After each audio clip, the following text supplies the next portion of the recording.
This Sunday, we're starting a summer sermon series looking at some of the Psalms. It's the classic book of poetry from the Hebrew Scriptures that gives voice to the full range of human emotions about God's people and their experiences. Now, there is a little bit of a shift from what we've been studying before, because what we'll experience in the Psalms is a different literary genre in the Bible than what we've been doing this spring. This spring, we've been most recently studying Paul's first letter to the Corinthians. It's where we've been the entire spring, looking at the end of this letter. And that is what the English teachers would call prose writing. Very straightforward, very direct, saying exactly what you want someone to understand in as simple a way as possible. Now, the Psalms, of course, are, in contrast, not prose, but poetry. And so sometimes that means that they say things in a more flowery way. They use metaphor and analogy and simile and contrast and other literary devices to convey their message. It's a different genre. And Hebrew poetry actually is different even from regular poetry. Especially when we read it, you might say, it doesn't sound like poetry to me. And that's because poetry is often different in English.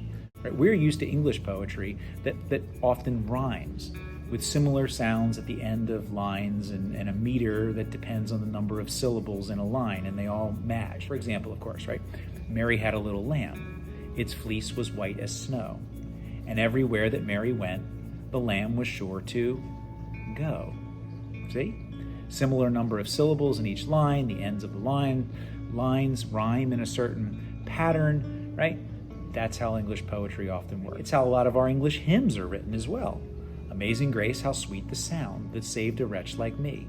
I once was lost, but now am found, was blind, but now I see. Hebrew poetry, though, is different.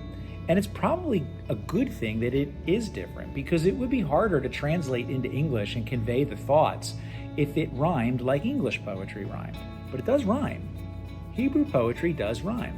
It just rhymes differently. We'll see this as we read through the Psalms over the next couple of months. Hebrew poetry rhymes with parallelism. In other words, the repetition of an idea from line to line. It will say one thing in one way, and then it'll say almost the same thing, or at least trying to convey the same message in the next line, but it'll use different words to do it. It's rhyming with parallel statements. And sometimes it's 3 lines even. Sometimes it rhymes in contrasts.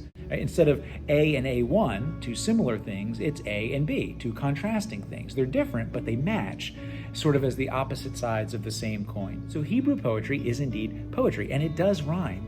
It just rhymes a little bit differently. I hope you'll join us this Sunday as we dive back into Summer Psalms.